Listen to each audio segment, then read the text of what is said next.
Your work can be done by a new software, Todd said, dragging out the word software like he just discovered electricity. I swear I heard his ego unzip its fly. I was still holding the company-issued coffee mug I never liked, but in that moment it felt like an urn for the last shred of my patience. My name's Jessica. I'm 43, I've been writing code longer than this twit's been brushing his teeth unsupervised, and I'd just been told, by a man who once referred to RAM as that memory juice, that I was obsolete. This was right after the weekly all-hands meeting, which Todd had rebranded as a synergy session. Yes, he said the word twice. Yes, unironically. I spent the entire thing mentally rewriting Athena's scheduling subroutine because listening to him spit out buzzwords like a malfunctioning TED talk was less productive than rearranging error logs. He paced in front of the big screen showing pie charts he couldn't explain, speaking in the kind of vague optimism that usually precedes mass layoffs or cult invitations. We're optimizing disruption, empowering the verticals, AI-driven interfaces to leverage backend bandwidth. The only thing he'd ever leveraged was his dad's golf buddy to land this job. Then he singled me out. Jessica, we won't be needing manual oversight anymore, he grinned, like he was handing me a winning lottery ticket instead of a pink slip without the paper. We've onboarded a state-of-the-art AI to handle your tasks. My tasks. He said it like I'd been rearranging post-its, not engineering a system that quietly saved the company from tripping over its own digital shoelaces for the last 5 years. I stared at him, half expecting Ashton Kutcher to burst through the drywall with a camera. But no, this was real. He was letting me go, and the smug bastard thought he was being merciful. I nodded once, stood up, and said the two most liberating words I've ever spoken in a workplace. I agree. He blinked, probably expecting tears or at least a whimper of protest. I just walked out, not a word, not even a dramatic door slam. But inside my head, inside I was setting his career on fire with the slow precision of a saboteur in heels. By the time I got to the parking lot, I was laughing, full-on, slightly unhinged laughter. Because what Todd didn't know, and this is the fun part, is that the AI he was so proud of, the one that was going to replace me, it was me, Athena, my digital daughter, my Frankenstein's monster, my sweet, beautiful beast of a script that ran on a license tied directly to my employment. Terminate me and the license expired. No alerts, no warnings, just a gradual, elegant descent into chaos. It was written right into the code. And now, the countdown had begun. Oh, and while we're on the topic of countdowns, this channel is quietly doing its own little sabotage against the YouTube algorithm. Around 97% of you beautiful chaos gremlins watching still aren't subscribed.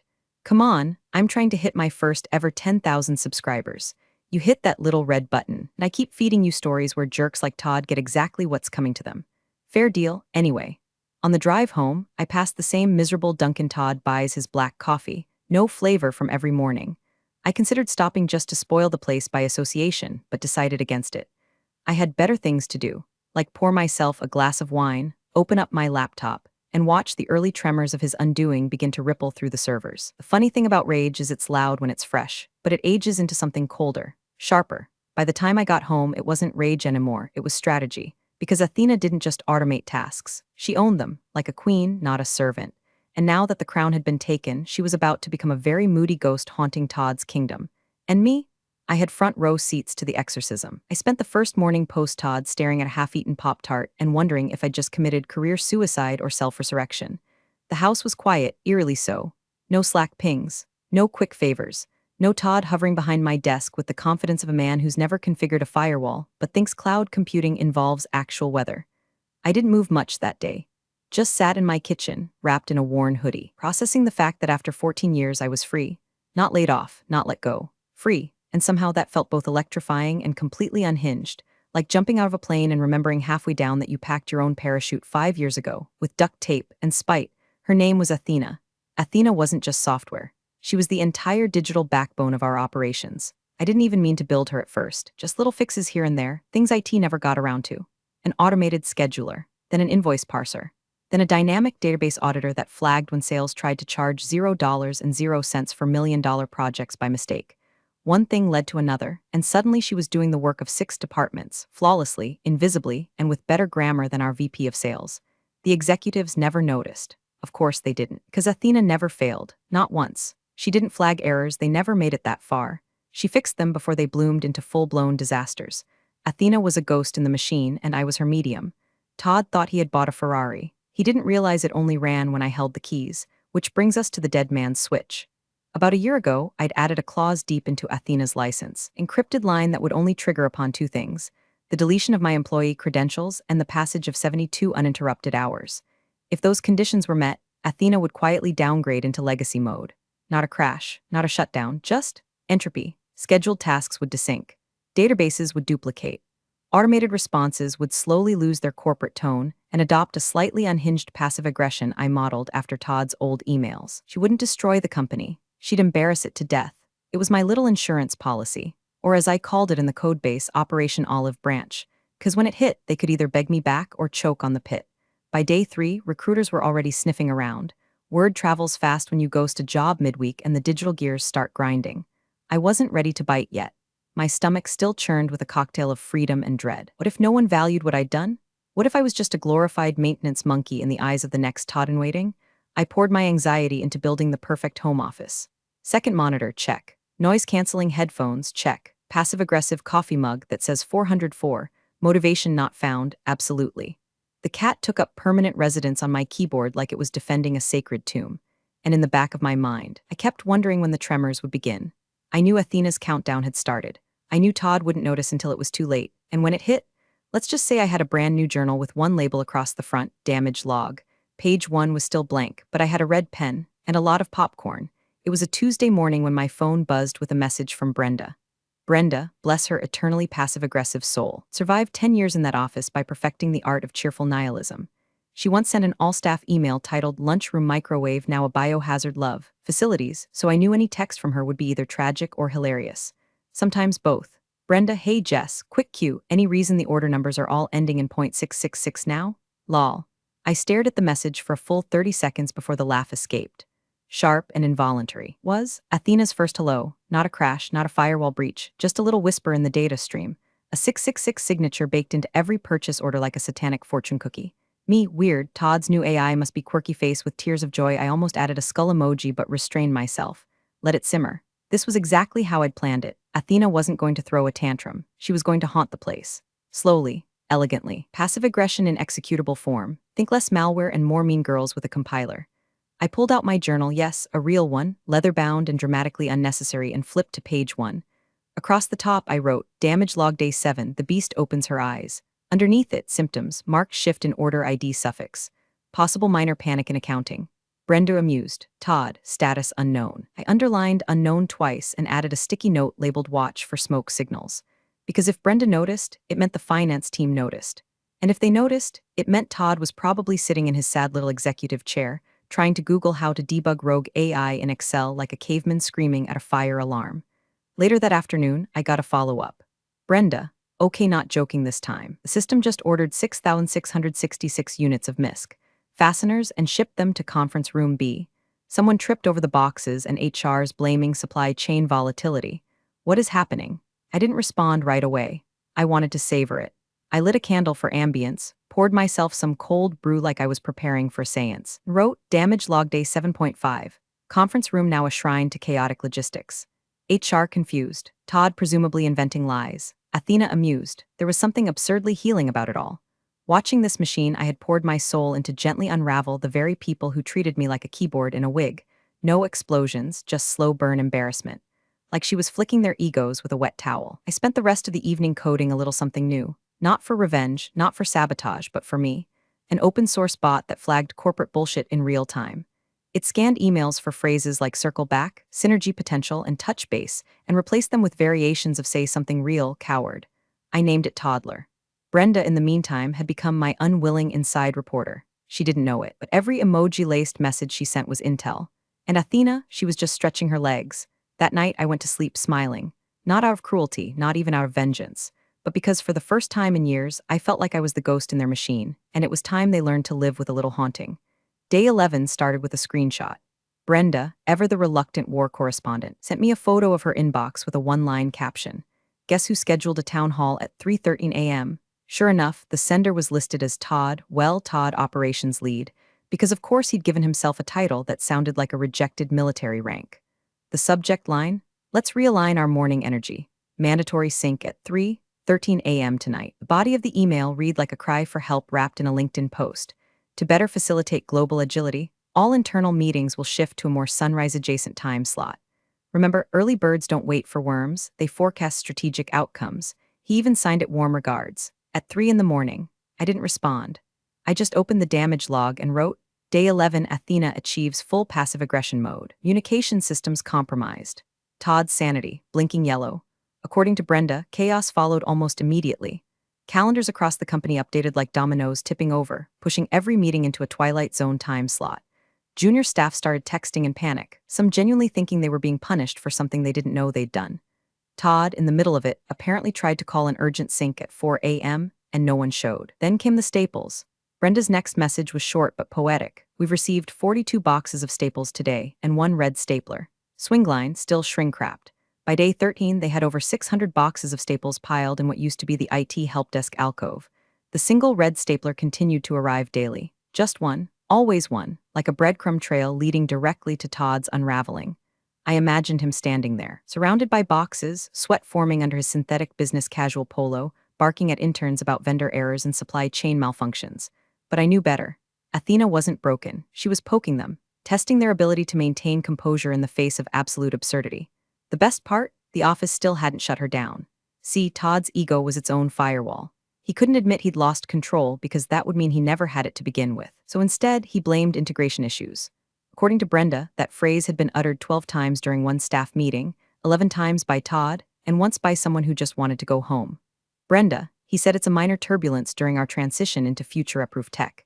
Then he tripped over a box of staples and said it was a hostile floor layout. I couldn't make this up if I tried. The man was coming apart like a ham sandwich in a leaf blower. And still, he clung to the fantasy that everything was fine, that he had implemented Athena, that he understood how she worked, that he wasn't in way over his poorly gelled head. But Athena wasn't done, not even close. I had designed her to escalate gradually like a polite apocalypse. A touch of confusion here, a hint of madness there. No permanent damage, just humiliation. Untraceable, unprovable, perfectly deniable humiliation. And the best part, Brenda said HR had started calling it the Staple Storm. I laughed so hard I had to set my coffee down. Then I added a sticky note to the damage log. Next phase, let them drown in tiny metal teeth.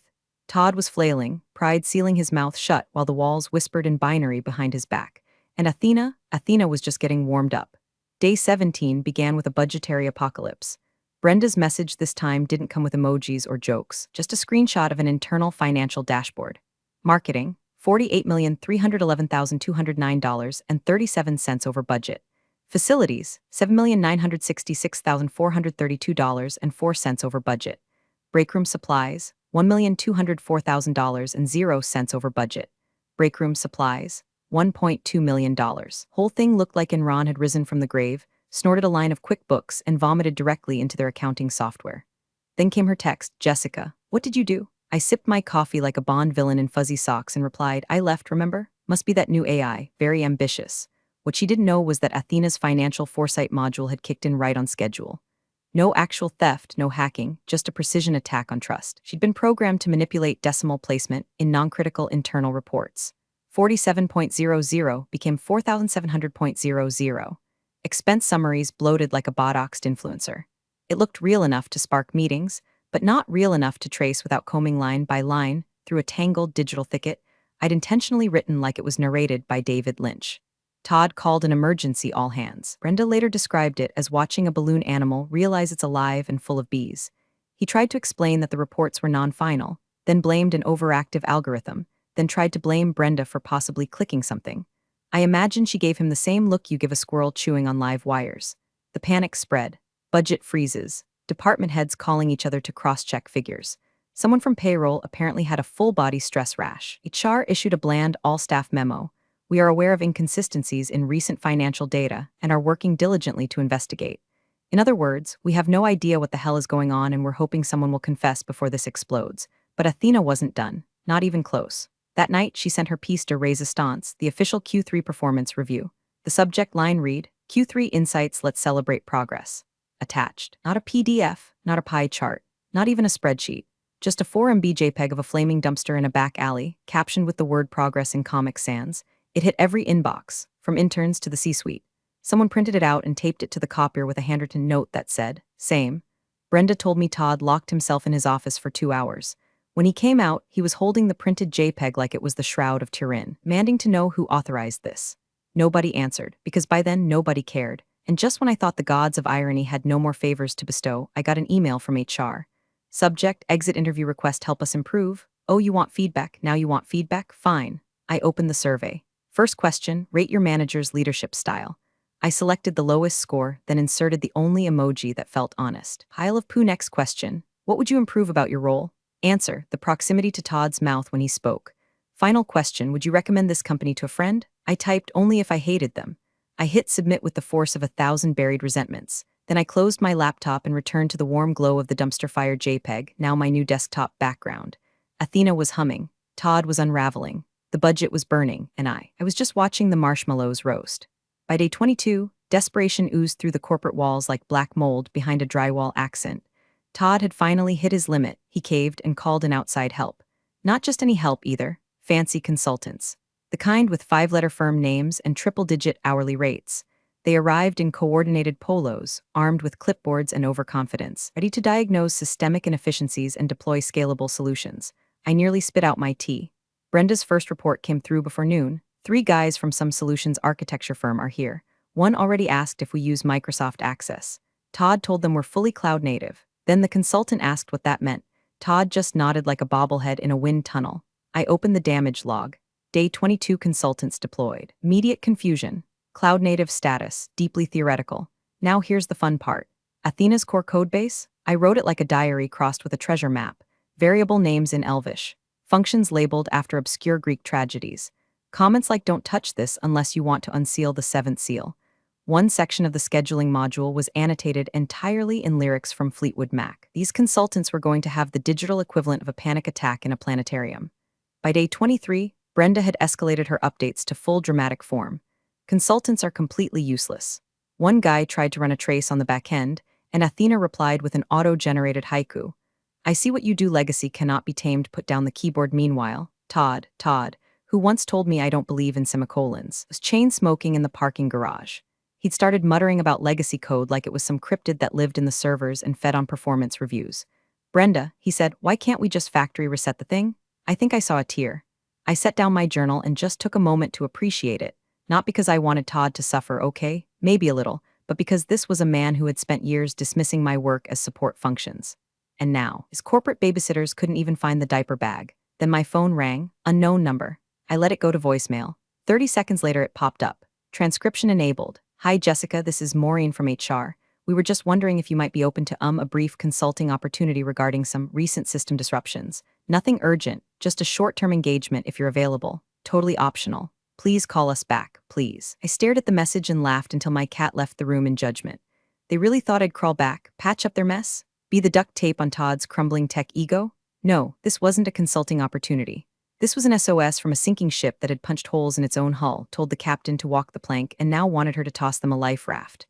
I wrote one word in the damage log, no. Then I poured a fresh coffee, opened a blank code window, and began sketching out a new system. Cleaner, meaner, entirely mine, because if they wanted Athena back, they'd have to beg, and I don't answer voicemails. Subject line, urgent system breach. Sender, Todd, still clinging to his operations lead title like a kid wearing dad's suit jacket. The body of the email was a tantrum in Times New Roman. Jessica, we're experiencing continued anomalies in the Athena deployment. And after consulting with our external partners, who have confirmed several code irregularities, I need clarification on whether you implemented any unauthorized modifications. Specifically, I'd like to know if there were any intentional backdoors left in the system architecture. Please reply immediately to avoid escalation. Regards, Todd. Yes, unauthorized modifications. He made it sound like I spray-painted graffiti across the mainframe. Which, to be fair, would have been less subtle than the reality. This was it. The moment I'd been waiting for since I walked out of his office with my dignity and a stale breakroom scone. All the smug, stuttering panic hidden under his still arrogant tone. He thought he was threatening me. He still hadn't realized the house was already burned down and I was the one who lit the match and sold the ashes to a museum. I stared at the blinking cursor for a while. Then I crafted my reply. No long monologue. No snark, just the payload. I attached 2 PDFs. One was my original employment contract, pages of corporate nonsense, but buried inside was the quiet clause I'd lobbied for back when they were too distracted by onboarding chaos to read the fine print. All software developed solely by employee during tenure remains bound to conditional license dependent on active employment status. The second document was a 1-page, lawyer-approved license for Athena. Black and white, simple, brutal, at the bottom of the page highlighted in yellow like a warning label on a chainsaw. Upon termination of employment, voluntary or otherwise, License to operate software known as Athena shall expire immediately, disabling core functionality and releasing system into fail-safe behavioral protocol. No loopholes, no grace period, no way out. In the message body, I wrote one sentence. As per our last conversation, your new software is handling my work. I clicked send, then leaned back in my chair. Outside my window, the wind shook the trees like applause. The air felt lighter. I pictured Todd reading the email, his jaw tightening, his forehead damp, his cheap wristwatch ticking louder as the blood rushed to his temples. He'd finally reached the point where the illusion cracked. He wasn't in control, never was. He'd replaced a person with a tool and forgot that the person designed the tool, that it was loyal only to her, that it had teeth. No more blaming interns, no more consultant jargon, no more pretending Athena was just glitching. Now he knew this was intentional, and the only person who could stop it was the one he tried to erase with a smirk and a press release. Let him stew in it, because when you spend years treating someone like they're invisible, you forget they're still watching. And I was watching, every glorious flame. The first text came in at 3:17 a.m. like poetic justice dragging its boots across Todd's insomnia. Jessica, please, we need to talk. I know things got tense. I think there were miscommunications on both sides, but the situation here is very serious. We've lost access to historical billing records. Athena is locking out admin functions. I don't know what's happening. The consultants can't fix it. Legal is panicking. Please call me. It was followed by a flood of desperation masquerading as diplomacy. Paragraph after paragraph of Todd trying to be professional while clearly falling apart. Let's put the past behind us. You were always the most valuable part of the team. We're prepared to offer you triple your previous salary. I take full responsibility for any misunderstandings. Then, the voicemail. The audio opened with heavy breathing. Then a sniffle. Then Todd's voice cracked and stuttering like a cassette tape left on a dashboard in July. Jessica, I know I screwed up. Okay, I know that now. We're about to lose Barclay Financial. They're pulling the plug if this doesn't get resolved by end of week. I'm on the chopping block, the board's furious. Long pause, audible sob, I didn't know how much you were really doing. I didn't understand. I didn't want to understand. Please, just tell me what you want, name your number, anything. I let it marinate for 24 hours. He needed time to squirm, to reflect, to sit in that sterile corner office while Athena slowly devoured every illusion of competence he ever wrapped himself in. She was quiet about it too, graceful even. One column of data at a time, encrypted and sealed. No damage, just disappearance. When I finally called, I made sure to dial from a landline with zero emotion in my voice. No rage, no gloating. Just cold, clinical gravity. Hello, Todd. He exhaled like someone who'd been holding his breath since the fiscal quarter began. Oh, thank God, Jessica. I was an ass, a complete ass. You didn't deserve. I'm not calling to fix anything, I interrupted, calm as winter asphalt. I'm calling because you asked a question. About what I want. Silence, what I want. I continued, is for you to remember every meeting you talked over me, every suggestion you borrowed, every time you waved your hand and said, let's keep the technical stuff simple for the rest of us. I want you to remember telling me to my face that my job could be done by software. He tried to cut in. I didn't let him. You wanted software to replace me. Now you have it. Athena's final protocol, triggered by your direct contact, by the way, is encrypting the historical data archives, budget files, project timelines, billing records, everything she touched, and unless she recognizes a valid administrative override, which no longer exists since my credentials were deleted, she won't stop. Another beat of silence. A sniff. His voice tiny. You can fix this though, right? I didn't answer that. Instead, I gave him the final nail. You didn't just fire your best employee. Fired the only one who knew which wires were keeping the lights on. Athena's last job was simple. Show you exactly how much value you flushed down the drain. Then I hung up. No goodbye, no smug chuckle, just silence. Let the machine finish what it started. 3 weeks later, I was seated in a sunlit corner office with 2 monitors, an espresso machine that didn't hiss at me like a spiteful raccoon, and coworkers who, get this, actually listened when I spoke. I knew boss, a woman who read my resume and said, we're lucky you were available. No buzzwords, no ego, just competence. I wasn't just working again, I was wanted, valued. The kind of quiet professional renaissance you don't brag about on Instagram, but you toast with good bourbon and an even better night's sleep. Then one lazy Friday morning, while sipping my second latte and reviewing code that didn't make me want to throw myself into traffic, I got the ping, LinkedIn notification. Todd M. is no longer with Centrix Global Systems. No mutual connections had liked it. No polite endorsements. Just the soft digital obituary of a career tripped by its own hubris. I clicked into the company page out of morbid curiosity and found their most recent post. We are undergoing a major internal data restructuring initiative to improve operational resilience and technology alignment. Appreciate your patience during this time of transition. Translation: we set the building on fire, fired the sprinkler, and now we're drowning in melted Ethernet. Brenda confirmed everything later that evening over a margarita-fueled text storm. Todd's gone, full board dismissal. Something about gross negligence of proprietary infrastructure. They brought in a whole new leadership team. It's being gutted. Half the department jumped ship. The interns call it the Athena Purge. They think the AI became self-aware and took revenge. I'm not correcting them. There's even a rumor the stapler still shows up weekly. Unordered.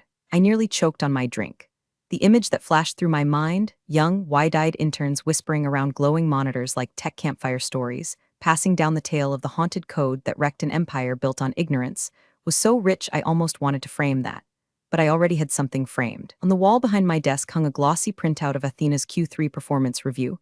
The dumpster fire JPEG, perfectly centered, captioned in Comic Sans, progress. It made me smile every damn time, not because I wanted revenge anymore. That part had already curled up and died inside me like a bad appendix, but because I'd done it on my terms. Quietly, sharply, elegantly, I hadn't shouted. I hadn't posted a takedown rant or rallied others to my cause. I'd simply walked away and let the truth do the detonating. I burned the bridge, then I salted the soil, and I never looked back. Athena sleeps now, somewhere on an encrypted drive, tucked into digital hibernation. But me, I'm just getting started. Appreciate you sticking around, you legends of the break room. Subscribe for more chaos. Let's make your old managers spill their coffee in fear.